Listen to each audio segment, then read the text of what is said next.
US was a technology where they tried to put radar drones on construction areas that would say something like construction ahead on your radar detector, but nobody really adopted it, so I would leave it off. And laser, of course, TSR on.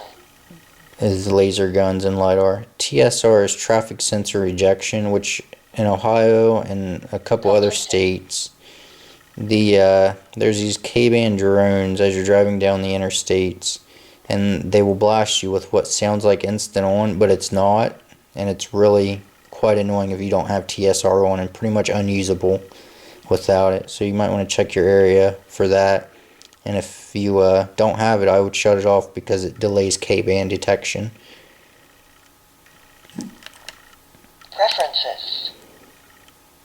Pilot speed auto power units. 4 dams. Marker enables. And then default settings. Here you can change your markers, red light cameras, everything's on by default, but there's red light cameras. Pilot settings. Auto meter option. Auto units. 40 dams. Marker red light. Speed camera on. And then here's speed cameras.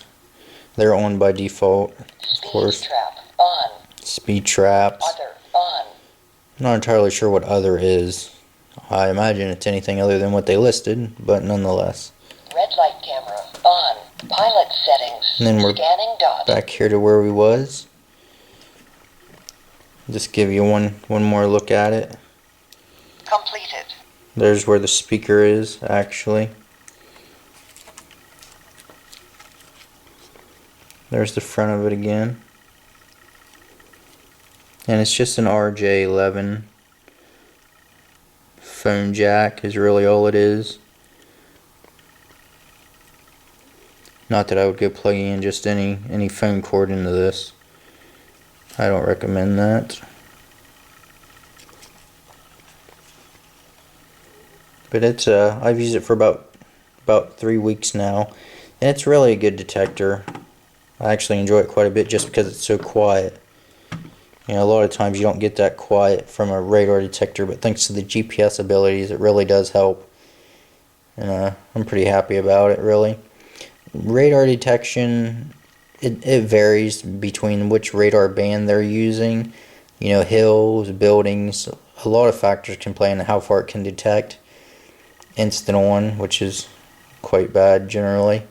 Not the detection, it just depends on where you're at when they turn on the radar detector or radar gun. But I would say anywhere from about average 3/4 of a mile, and then in good conditions it can of course go way up from there. You know, 2 miles, 5 miles in the desert, I would say. Those are realistic numbers, not really exaggerated.